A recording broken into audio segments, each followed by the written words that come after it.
So I'm fully present right now. And so I'm sitting here with some fear. You know, I was going to tell you the story about when I was 17 and my mom got in this battle with her husband, and then I went and got a gun, and then I held off. You know, I was about to go to this place. I was going to tell you that story because I felt like that was one that you could handle, that I could handle. I can't even tell that story. Because as a professional speaker, you got to take control. You can't like get up there and lose composure. What's a part of myself that I show the world, and what is my mask?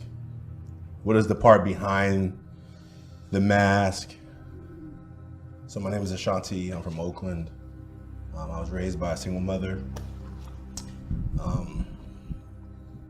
My mom did the best she could. You know, my father died 3 months before I was born. There wasn't a plan that she was going to do it by herself. And that's what happened. You got to take care of your brothers and sisters. You got to get out there and help make dinner and help them with their homework and help them do their stuff and help them clean their room. Like, you were responsible. You're the oldest. And so remembering 8 years old coming home from this camp, when I came home, my life was transformed by what happened at this camp. Like, as I came back to my house, I wasn't that little boy anymore. There was something else. There was something else. And as I'm standing in the bathroom crying, as the oldest male in my house, as the big brother, having to take care of my brothers and sisters, and my mom saying, "What's wrong?" I'm like, nothing. You're the man of the house. The man of the house can't let things like that happen. And so it just got bottled up. Like, somehow I was able to, like, having this role in my house to be in charge of everything, I had to like stuff it. And I stuffed it so far.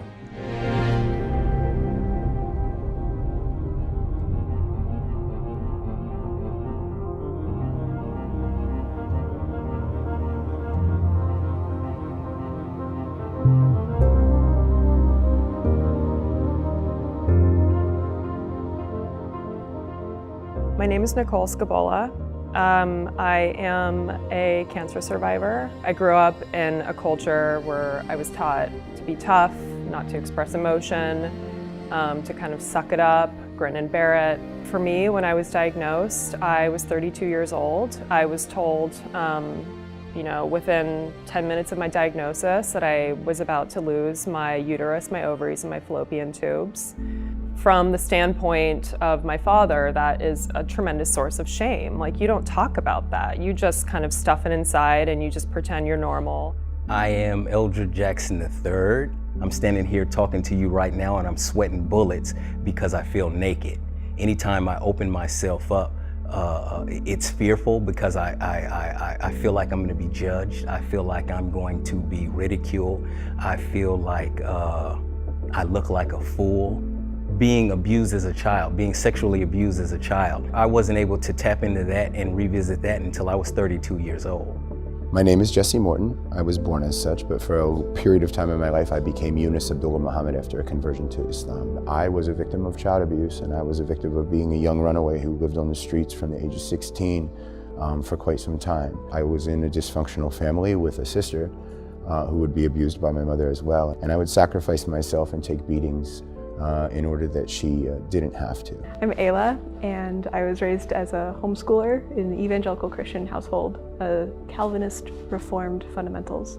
My parents used to do some pretty torturous things to me, which is like, if I committed even a very small offense, like not saying yes mom or yes dad immediately, like it would be either very severe physical punishment or they might decide I could never see one of my best friends again. And like, this happened my whole life. Like, it was beating me into submission, basically, and like breaking my will. My dad always told me that I would always have my will broken by him, that I should never try because he would always be stronger.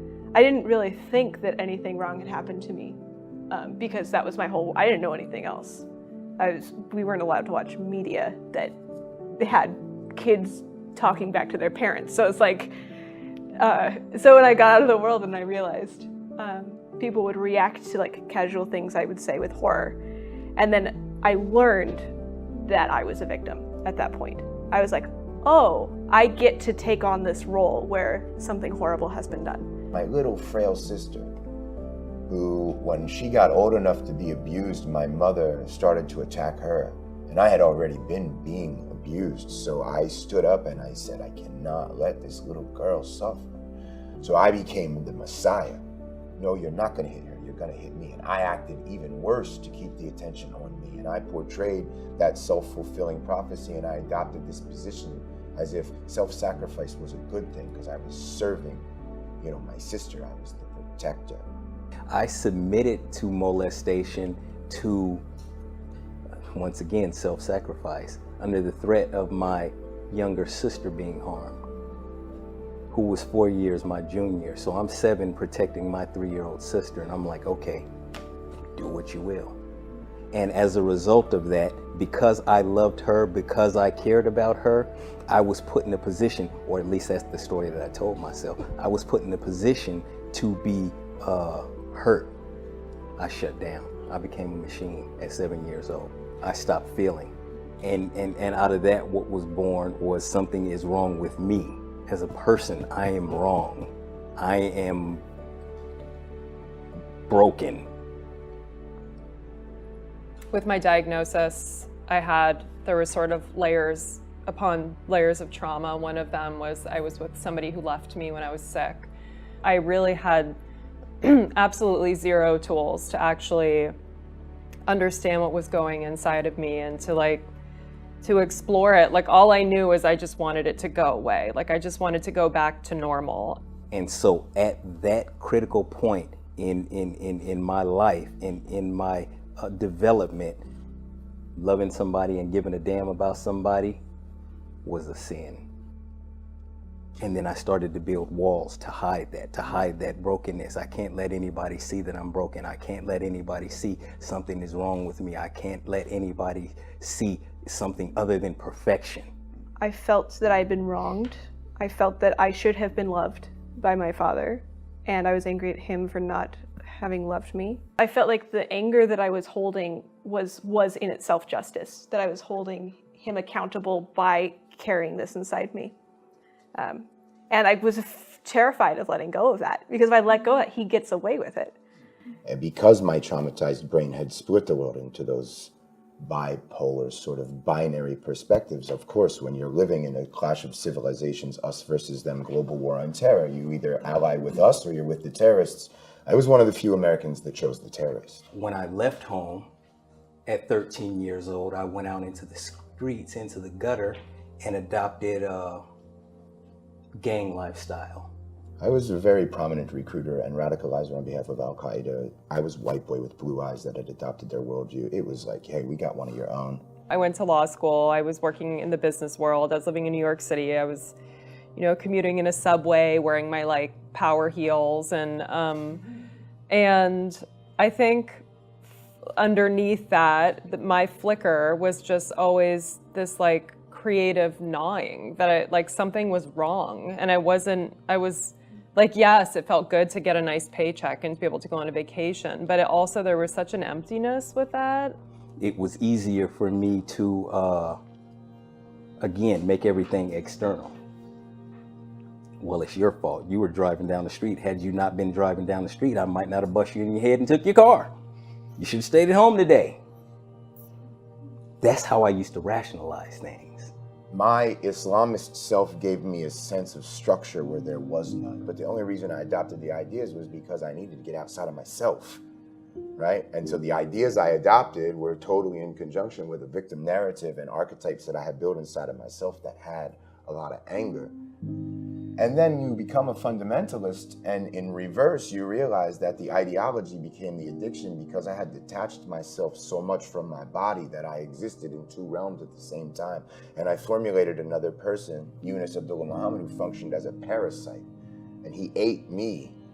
It's such a funny little game, because the knowing is the holding. You were holding this concept and you're identifying with it, and it's this action that we constantly do, and that's what it means to have a thought or a sense of identity. I feel A lot of New Age culture and a lot of American culture is just like, oh, brush all that hard stuff aside and focus on gratitude. And you know what? Sometimes you just have to feel like shit, and you have to be sad, and you have to just allow yourself to be in that place. Grief isn't scary, it's just grief. Like, pain is something you can endure infinite amounts of because you're enduring it. It's already true. Like, don't be afraid of the truth. It's happening right now. I learned how to express feelings in a maximum security prison. There was always a need to project strength. There was always a need to project alpha-ness. That was the energy that I carried, so that's what I got back. And once I saw other people model permission and model what it looked like to actually sit in the space of discomfort and suffering, that is when I found transformation and liberation. My experience was that when I was able to accept the sadness, it's when I was really able to open myself up to the absolute beauty of life. I was mentoring a group of young men at Fremont High School, which is my alma mater. And every time we would come together to meet, they would say, on a scale from 1 to 10, everybody's a 10. Every meeting, 10, 10, 10, 9, 1, 9 maybe, and everybody's a 10. I knew there was way more going on, but in front of each other in the circle, in the space of the circle, the young men weren't at the place where they could tell most of their truth. So I was like, well, how can I come up with an experiment or experience where they can talk about it without talking about it? I want you to think of the mask that you're drawing as a representation of you. I want you to think of 3 words or 3 phrases that are qualities or characteristics of yourself that you gladly let the world see. The back of the mask are things that we normally don't let people see. We normally don't talk about. And what we try and help people recognize is that there's way more to you than anybody would ever know by looking at you. There's way more to other people than anybody would ever know just by looking at them. You know, that kind of forced me to like think about things that like maybe I haven't before, you know, things that I've held on to and maybe felt like ashamed about. I'm just realizing how much I do hide actually still in most contexts. You know, if I don't know who I'm dealing with, or if I don't know if they'll accept me in my more, you know, less contained, less pretty parts. I think I just realized after the exercise was over, even under anonymity, I don't think I really put in, I don't even know myself what I wouldn't want to put down. I do know that that there's young people all over who is trying to navigate it by themselves and who's trying to live in this world. And our young men are in crisis. I think because we taught men when things when they were boys that they're not supposed to feel. They can't show emotion. That's not man enough. Suck it up. And then we wonder why they become adults who can't feel, who are emotionally disconnected, because we trained them that way. And no kid is guilty for being victimized like that. The problem is when you allow yourself to continue to perpetuate the victim narrative far into the future because it's still the kid driving. So Eunice was 9-year-old Jesse. And all he wanted was love, and he wanted attention, and he wanted somebody to intervene and to tell him to stop because he was acting out, because he wanted people to notice. My poison is right there festering in my wound, and my medicine is lying right there next to it. It's okay to feel. You're gonna hurt. You're gonna know sadness. You're gonna feel pain, and that's all right. It's a part of the process. It's a part of being human. Don't be afraid to be human. I taught myself how to not be human. We need a ripple effect, right? Because we are at a crossroads. Every single narrative in here, I'm sure all of you are playing your own lives in parallel to the lives that we are discussing here with very different backgrounds, but so many similarities along the way. But if the wound is the place where the light enters you, then it's not sufficient for us to finalize our search. It's to understand that when you are searching for something outside of yourself, you will continue to fail. But as soon as you turn internal and find yourself, the craziest thing about it is that the stuff outside of you starts to ripple.